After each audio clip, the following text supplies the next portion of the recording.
Welcome. This is episode 7 of the Poet Circle. I'm down like the morning sun, and this is where we're going to dive into the mind of the poet.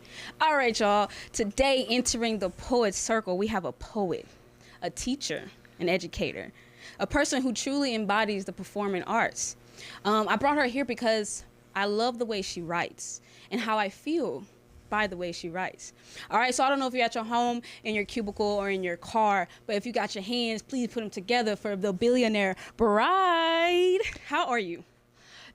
I'm okay. I'm a little nervous. I'm getting used to this whole let's talk about it, energy. I get it, because we're prepared for the stage. Right. You know this what I mean? is a completely different It's a vibe. production. Like, this is, if you threw 1,000 people in front of me right now, that Do would we- feel like more manageable. Yeah, then Yeah. like this with just like the camera set up, and Yeah. then like the cameraman looking at you Yeah. saying action.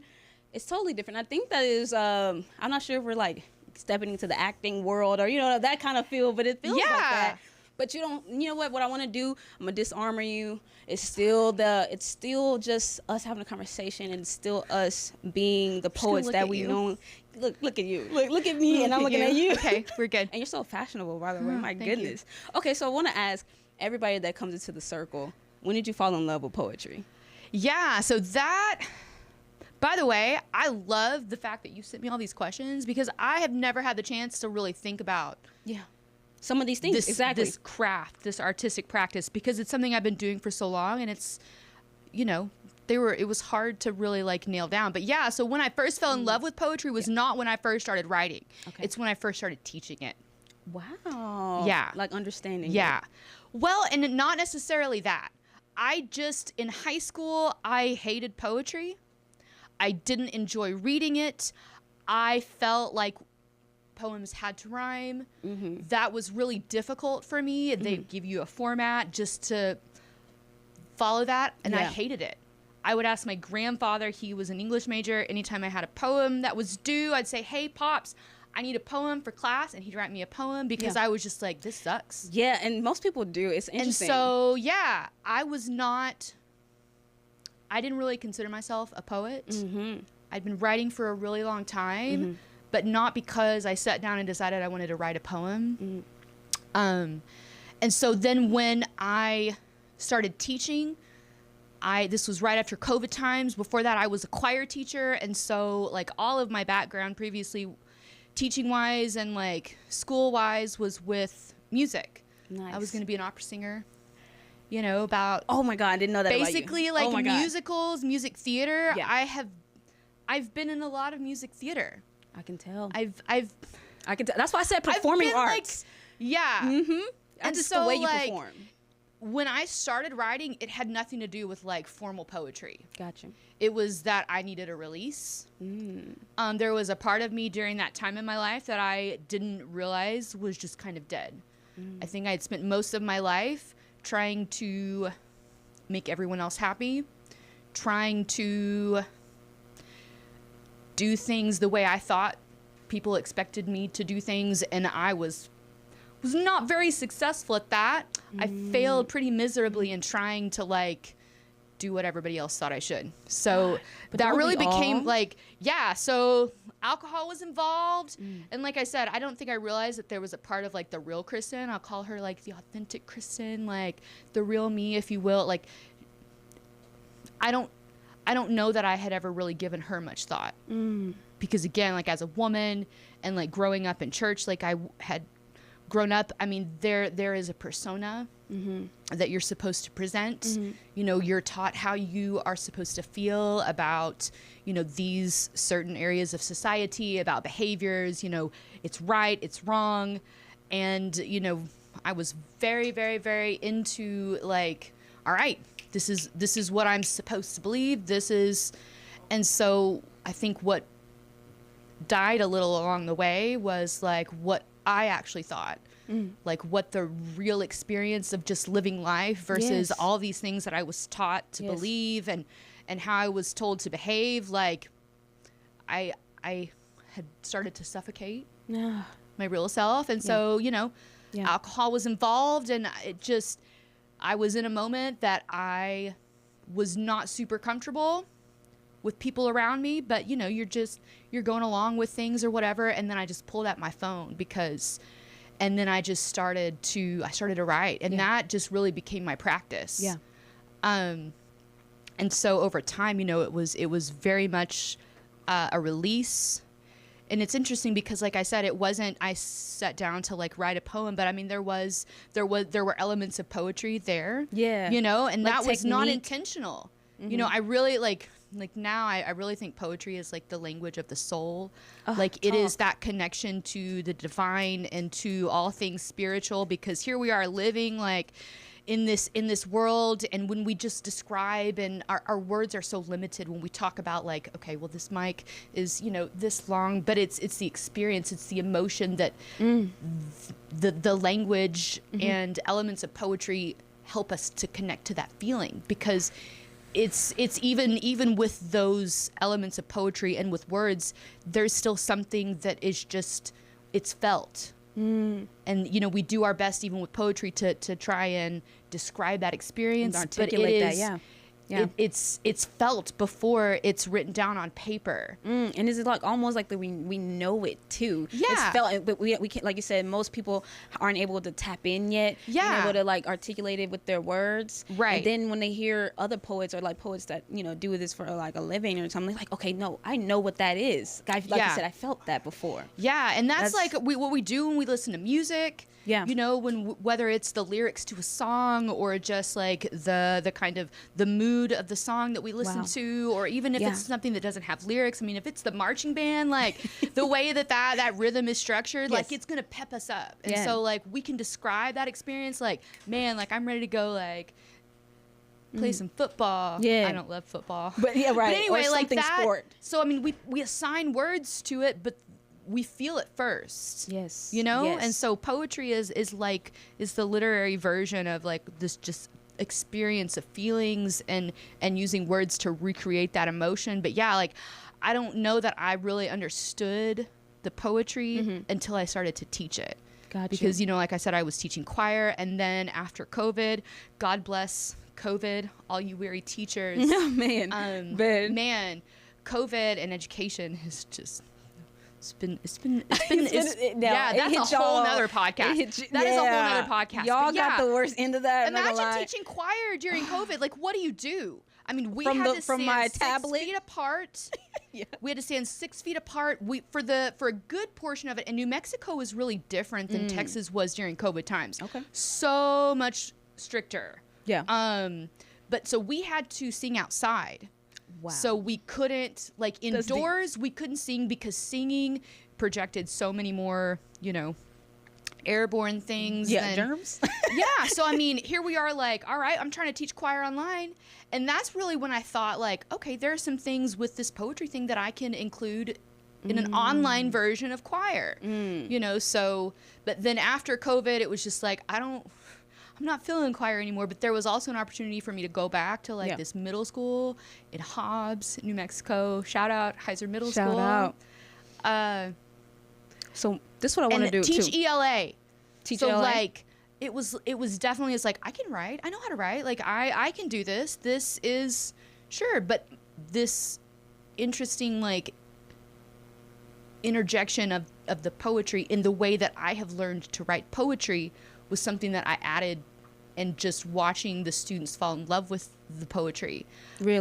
Yeah. Really? Oh man. Like I could fill up this entire podcast and not tell all of my stories of what a difference like that poetry made in the life of my classroom, and even outside of that, the community of the students there at the school, and then even outside of that with, their families. Yes.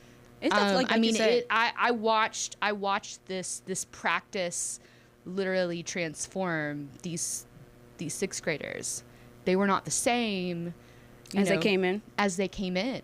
But then so as I'm teaching it, I don't necessarily, I don't know how like regular poets are supposed to like write poets, but I mean my process definitely has some like specific rules, you know, like it's the first thing that comes to your mind. There's not a wrong or right answer. We're not worried about our handwriting. We're not worried about spelling. Like it is whatever in that moment is responding to what's going on around us, which in that case was the writing prompts I was given them related to how do you write your literature poetry? in the curriculum. Man, I just zone out.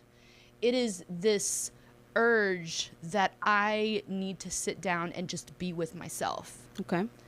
And so I And made a you- rule for myself really Yeah. early on that like I would not censor myself. Whatever I had to say, I said, and for years and years and years, it was a lot of really, really sad stuff because again, in my like outside life, I'm trying to pretend and like be the good girl and like do everything right, but then inside there was all of this like self-sabotage and these cycles of like these broken relationships that I was aware of, like were not, but it's what I knew to do and who Okay. I assumed like this is the person I'm supposed to be. But Do you have then an that was my example of time that? with myself. Example of what? So like when I'm talking about your writing process, because I mean when we talked about this, Yeah. I wonder if you brought it. Did you bring it? What? So I don't want to say it because you're gonna be the one to show me. But remember when we talked about just the conception of your thoughts, how your Yes. thoughts commence, right? And I always Yeah, ask every yeah. poet that. So like for me, like some people say they got sticky notes around the house, you know, Yeah. or inspiration comes from when they have a feeling or a song comes around and then they start writing. But you have a very, very interesting way you put these thoughts on the paper, and I want you to explain. that. Yeah, so I mean, there really is. When I say that I encounter emotional moments, Yeah. it does not matter where we are. Because like I said, when I started writing, like it was on my phone. So, you know, you always have your phone with you and you Right. take your phone out, Mhm. especially in public, like, and people see you on your phone. They have no idea what you're doing. I Right. mean, you know, you could be scrolling the talk tick or whatever, but like, again, it became my time with myself. And I didn't always have like, I need to sit and write about this particular thing. And so like one of the things that I really taught my students to do is like, because at first, you know, you'd give them this writing prompt Yeah. and it would seem very simple, but I mean, their immediate reaction, especially when there's like not a wrong or right answer, they don't know what to say. And so I'm like, the thought in your mind about, I don't know what to say. That's what you write. Okay. So it is very automatic as far as responding to these thoughts that are coming in this moment where we just have this unidentified, like, So yeah, I've written in some really strange places, like a lot of bars. I have written in a lot of bars. That's We how- got a that's lot like of a- that's like a poetry like a poem about right like there. the queen of the bar top. Like she's this like Queen of the bar enigma. Yeah, but No, I it's can just feel like that. I can feel that. yeah, lots of bars. I've written. I actually have a poem that I wrote in a porta potty at ACL in Austin, what? Texas. Yeah. Yeah. It's like waiting because we had to wait like in line to use the, you know, thousands of people there at this concert. And it's like, I don't remember something like, it was like, I prefer pissing in a dark alley. I don't know. It was just, it's a really short poem, Yeah. but I mean, I've written the Rotary Club. So if you don't know what the Rotary Club in Hobbs, New Mexico, that's a whole, again, we have many stories here. Yeah. Many stories we could tell, but I had to join the Rotary Club at one point. I actually, that was something I actually really miss. Okay. It was something I was like, this is just a means to an end. We're just going to have to do this. Like, we got to know some people in the community or whatever. And so my very first meeting at the Rotary Club, like, You wrote again, there? like, I have a really unique style. I definitely don't fit in with, like, just the, especially in Hobbs, man, I just felt very much an outcast. And so, again, as I've taught myself, like, we're gonna write that we don't know what this emotion is. It's strange. So I have this whole series of poems from the very, like, the first 3 times like Yeah. I visited the Rotary Yeah. Club. Wow. And so like Wow. but what I gained from this was not the content of what was written. It was never about that. Now I mean I like to think like I've written some decent ideas and decent pieces, but it's never like, that's not the goal. the goal is at the end, when I have gotten out whatever it is I need to get out, like I just feel better. Okay. Like okay. I feel lighter. Yeah. So I want to know, who is Billionaire Bride? Billionaire Bride. Who is, because I'm asking you that because we have stage names, you know what I'm saying? And then when we get up there, we have to become that, right? Yeah. And then it might also be like an alter ego for us. And you got background in theater, opera, things like that. Yeah. So I want to know, like, is it a character? Is it, things like that? No, I mean, I think, okay, well, bride. Let's Describe a bride.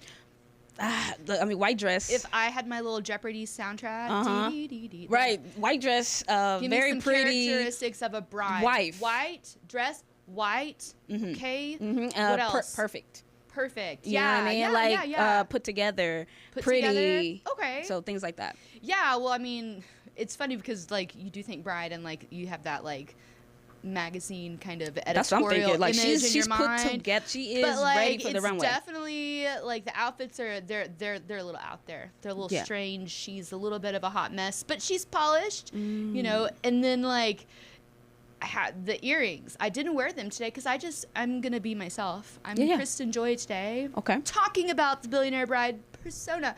But nah, so like this was a really, really, really interesting point in my life. Like it was kind of the culmination of like all these years and these lessons and things that like I had been learning about myself and about other people, and just this massive amount of writing was happening. So like I'm frustrated. I'm frustrated with so many different things. And I go into a store and I see the little bride earrings and I'm like, I want those. Wow. And again, like I'm frustrated with a lot of things. And so I'm like, I'm going to buy these earrings. Why? Because I like them. Mm-hmm.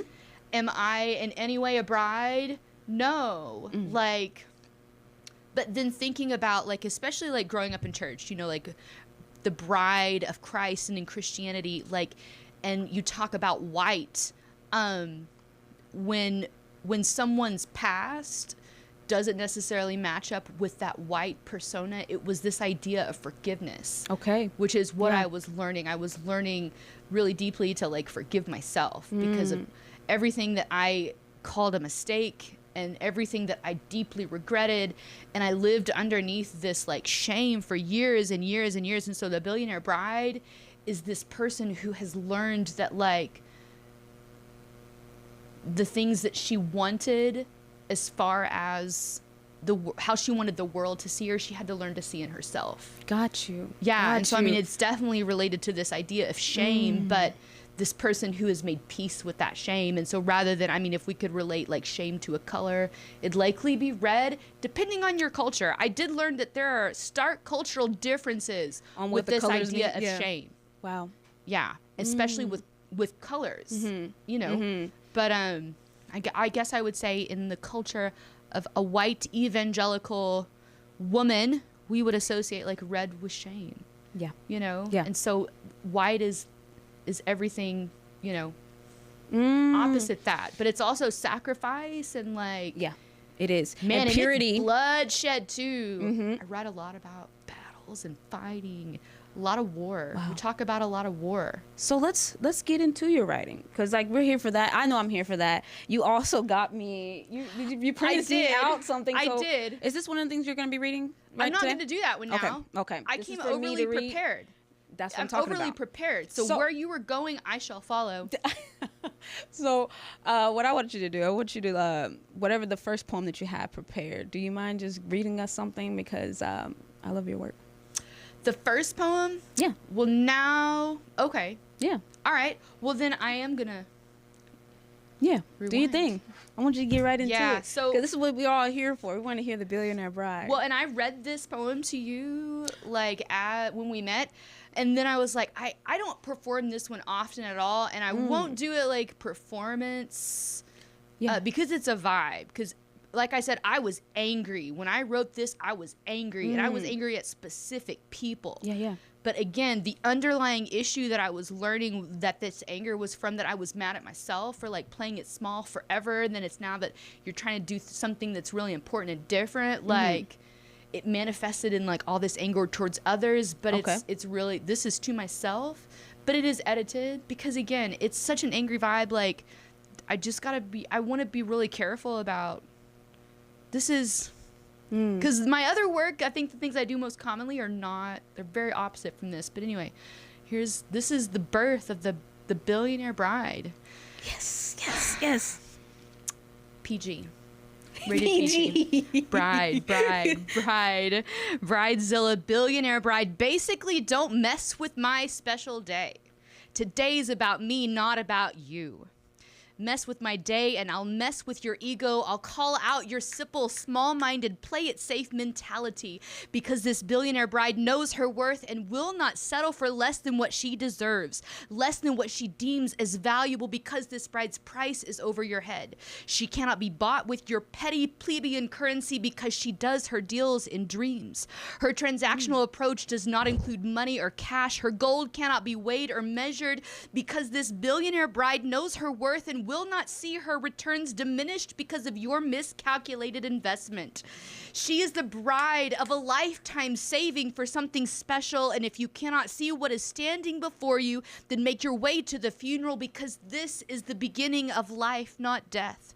This is the start of everything you've ever wanted, everything you've ever hoped for, everything you believed was once impossible. So either you make your way down the aisle or you take your business elsewhere because the only thing she waits for is for you to say yes. So either shit or get off the pot because this bride will not toil herself with your indecisive toilet logic. Either you're in or you're out, and any way you look at this, she is worth the wait. She always has been, she always will be, whether you can see it or not. I'm so glad you did this one. Okay, it's so much meaning into it. So I'm hyped right now. Okay, all right, because I'm a word junkie. So yes. you printed this out for me. I'm reading it while you're going, right? So this was dope, and I wanted to do this anyway. I wanted to actually break down your words. So again, you're breaking down who the billionaire bride is. Yeah. Okay, you're talking about her worth, her value. This is what I wrote down. So when you say plebeian, what does plebeian mean? Like common people. Okay. Like the common people of like plebeian currency, the Roman because she days. does her deals and dreams, deals, money. She is the bride of a lifetime saving for something special. Yes. Okay. So either you make your way down the aisle or you take your business elsewhere. And then look, she is worth the wait. This is all like your play on the idea of value, worth and value. Absolutely. You know, and like I said, like I was mad. Like there was a specific meeting that I was supposed to have that I had been put off, not for the first or the second time, and I was just done. I was like, dude, this is important. Like how, you know, how dare you dismiss me again? And so that was like the moment that, and I had also bought the earrings like a couple days before. So I mean, again, like it's all. But then I sat down and wrote that. But again, like you read it back, and I've had to do this because, like, especially when you have like over 10 years of writing and all these different characters, it's not in the moment like what is written and being able to decide what it means. Like I'm talking to myself. Yeah, you are. You know, like I am talking to the Kristen that like, whose primary objective was to keep everybody else happy. You know, and it was like, I was talking to her like, we're done with you. Like, this is not about you anymore. Like, you're going to step up. You're either going to walk down the aisle or else I'm going to leave. Got you. You know? So, like, again, it's an angry vibe, and I don't perform that one often because, you know, I don't know. With anger, and unless there's a lot of explanation, like, I have a responsibility to people in the audience because, again, it can be very triggering. You know? And, like, depending on people's experience with a girl or any of those languages or, you know, just... But that was the birth of the Billionaire Bride. I'm chills everywhere, okay? Chills everywhere because they need to know that, and then also just to get an insight on who you are, and like you said, the real Kristen is here today. So she is, you know, and so I'm happy she's here. I'm happy she's like giving us, like what you said, like with the Billionaire Bride, she's a reminder to who you are stepping into. You know what I'm saying? Every day, and I love that. So I got a poem. I did a poem. I have one long time ago, and it kind of goes with the last topic we're going to talk about before we leave, about the two movies that we loved. And we have a lot to say about, okay? Yeah. But it's a romantic poem called Timeless. All right? Oh. Don't even worry about it, but that's your pen, by the way. No, it's yours. It's your pen. Kiss me till I forget about time. Today, time will wait on us. In fact, time didn't exist when we had our first kiss. They say time is all that we have, but somehow you seem to control it. It's like whenever I'm alone, I feel the clock ticking, but with you, I have infinite time. Like all the time in the world is suddenly available. Like forever is actually attainable. And I know that no measure of time with you will be enough in this life, like Edward told Bella in Twilight. This kind of love transcends lifetimes. See, I'll love you in this form and in the next, as humans or hummingbirds or maybe as insects. You can be the sun and I can be the moon. See, no matter where you go, I'll always find you. And I know that you will always stop by and tap on my window to sneak out in the middle of the night, waking me out of my sleep just to stop time for me again, so beautifully. And we can sleep peacefully knowing that no matter how much time passes, there will still be enough time for you and me. You get it? Yeah, that segues nicely into our little movie homework. You see what I'm talking about? So Yeah. I gave her movie homework. We're going to end with the show with this. I told her to watch Witherton Heights. Yeah. I keep saying Witherton. Heights. Why do I keep saying Wuthering that? Heights. Wuthering Heights. Yeah. And then you told me to watch La La Land. Yeah. Okay. So first, Wuthering Heights, man. First, I want to ask you. I mean, this is spoiler alert, all that. Like, if you ain't seen the movie, I'm so this is sorry. where you pause and do something else. You got to do something else. Come back, because we're talking about the movie. Yeah. First of all, I loved it. It was a 10 out of 10 for me. Okay, why? Well, again, I said this on Redacted's episode. Okay. I love dark themes a little bit. I have a side dark. of me. It was the way it started off was crazy, right? The first scene, first 5 seconds, you're like, what's happening? Yeah. It's very twisted, but also the book, I heard the book is twisted. I haven't read the book. But it's not quite what the movie makes it out to be. Because I actually did some research because I walked away from it and I was like, I did not love this. And there are it. two spectrums to it. Some people who do and some people don't. Now, I loved it because I felt like, one, they were toxic, but it came from a pure place. And I wonder, I'm going to talk about it. Yeah, I wonder if toxicity can still come from a pure place. They were kids. What was their pure place, though? They were children when they fell in love. They didn't fall in love as adults, right? See, when they were tainted by the world.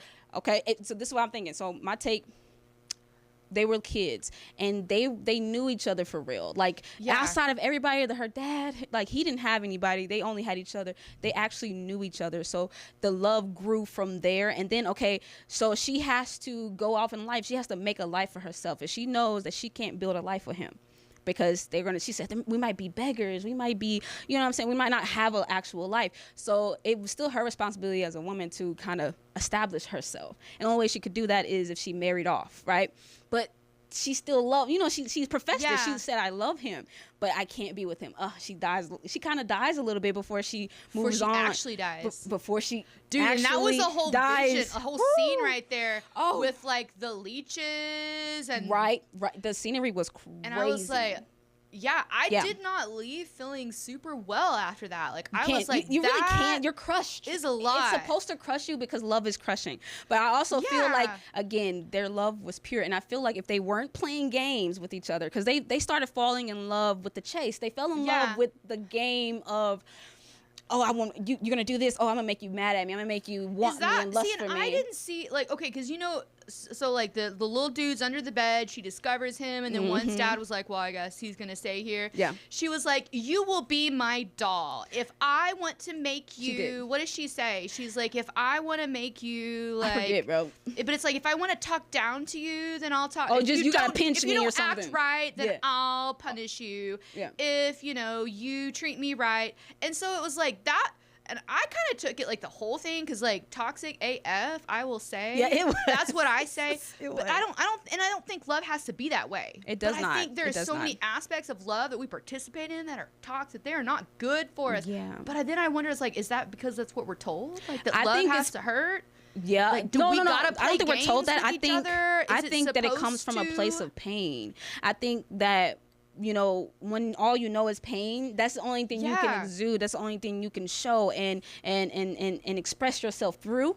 So that's why they were toxic, because they only knew hardships of life. You know what I Yeah. mean? Yeah, I So mean, and I don't yeah, think they they had a definitely- healthy form of love to exemplify themselves Yeah. in their life. So that's why that's all they knew. But there's still this, like, because eventually, like, when she marries off, she doesn't love him. You know what I'm She saying? doesn't. Can't, and there's not as much as she, like, you seen that scene where she basically dies on the staircase a little bit because he married that girl. Yeah. It's like Well, she couldn't find it in her spirit to But love in the that guy. moment, though, it was like, That was a beautiful scene. it by was the way. all about possession. It is a Like, sense of, and they do have so much possession of over her each like other. heartbreak was because she no longer had ownership of this person. I can feel that. And it wasn't she ever respected him. Again, I do think it is what she understood love to be. Yes. Probably like that male Yes. female dynamic in that time. Like, and you've also, I mean, her dad was a drunk. Like, Yeah, he was a horrible. gambler. And He so, was I mean, horrible. who knows? Like, that is likely what she experienced, like, in that father-daughter relationship. Yeah. And I mean, I guess, I I don't get know. you. I I get- was just like, thank God, like, I don't have to, like, I no longer participate in these sorts of, Ooh, like, and then, you know, I ain't gonna lie, yeah, because I'm glad they were Like, they're not mature. They weren't power mature, and I dynamics feel like in I'm a mature now. relationship, but Yeah. calling it, like, I'm Woo. in love. No, We're I get soulmates. you. We are meant to be. Yeah, I'm over I- that too. Now, yeah. do you think they were supposed to be together? That's my last question before we go to I La La don't Land. know. I mean, do you think had they actually, like, something went down and they were able to, like, actually be married or whatever, do you think it would have been a healthy relationship? Like, what would their relationship have looked like? So I feel like they would have, like, it was very carnal. And after their honeymoon phase, like, I feel like, man, they would have been shitty to each other. Because I think there is just a darkness in how both of them, like, it yeah. is. I think you're right because of how they grew up and how they, like you said, how they did initially start treating each other. If they were married, it would have been toxic, but I also feel like they would have stood the test of time. You know, because there's like, Okay. you know what I mean? I feel like was their true love commitment. would have, if it's only if they were to acknowledge the fact that, like, hey, we're supposed to be together and then we're going to fight for each other. Like, if they were to stop playing these games, they could have actually made a life together. Because, like, she probably thought he wasn't going to be rich, but he eventually got rich, you know? He found it True. in him And to then she was like, yes, to well, to make a be life for himself. together. Yeah, he could have came and made an honest woman out of her. Even though she was with someone else, he still could have tried to make an honest woman out of her, but he didn't. He played a game, and Okay. it eventually killed her. So it's like, if they were more mature, they could have a relationship, but they just couldn't grasp that. That's how I feel about that movie. But I do agree with what you're saying. It was very, very toxic, and that they would have destroyed each other, which they ultimately did. True. You know what I mean? Same so- ending either way. And again, okay, we're gonna segue into La La Land because, bro, La La Land was interesting because, okay, again, with Wuthering Heights, we're thinking about the what ifs. We're thinking Yeah, about what could have yeah. been, what could they have done better. Right. La La Land, you can break it down just a little bit because this is your movie, but you know, Yeah, La La Land wrecked me when I saw it in the Yeah. theater, like hardcore. I sobbed I for a was long too. time afterwards. But again, like I think their like love was very pure. It was because pure. they It was definitely like better. throughout the movie, like, so Emma Stone, she's an aspiring actor. Ryan Gosling, is that the Yeah, Ryan Yeah, Gosling. he's trying to be like a jazz musician, like Yeah. has this pure love for like old school jazz, you know, and like they're attracted to each other because they can see that each person is really in love with their craft. And yep, their dream. And so like their whole time they're like, you know, really encouraging each other, like, is this really the avenue you want to pursue? Like, hey, you're about to give up on this? Like, nah, like, I will be here. But then it just doesn't ultimately work out. Mm-hmm. Like, their careers work out, and we don't see their breakup. right, we don't. Yeah, We it don't. just is like flashes forward. Yep. She's married Yep. to somebody else. Yep.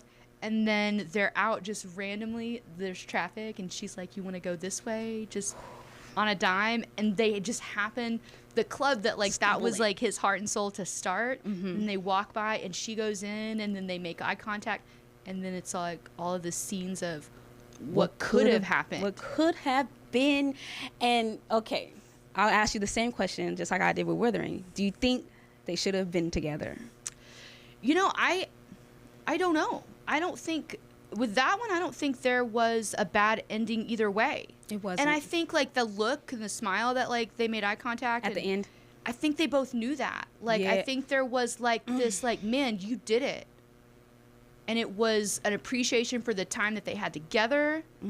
It was an acknowledgement that like, hey, you found your heart's desire, which was, you know, this career of acting and then the jazz club. But then, you know, it was like, there's also at the same time this conflict of like, we could have just stayed together. Yeah. And Yeah. I don't know, man. And then, like, if they were to not- stay together, would their dreams have come true? That's one of the heartbreaking things for me too, because it's like, okay, we're both, like you said, they found each other because they're both chasing their dream, la la Yeah. land, you know what I mean? And they could have created a dream together because they had like a dream-like relationship in a way at the Right. beginning, right?